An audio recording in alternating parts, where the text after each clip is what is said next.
Hello, traders. FX Pip Collector here. Today is Thursday, September 11th, and this is my analysis for the pound yen, and we are on the 1 hour time frame. So, anyways, we have CPI inflation data for the dollar coming out today. Obviously, the pound yen is not a dollar pair, but it does get affected by the dollar news because of the risk on, risk off. Now, we are still looking at this as possibly ending a wave X and possibly making a pretty decent move down for a wave Y. So if that's the case, we want to have our Fibonacci retracement on this last impulsive move down.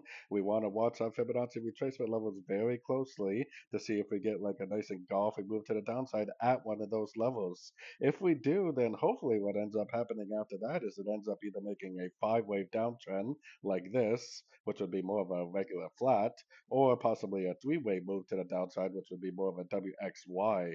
But either way, definitely keep an eye on those fib levels. I would prefer to see the impulsive move to the downside before I enter short to help get a little extra confirmation.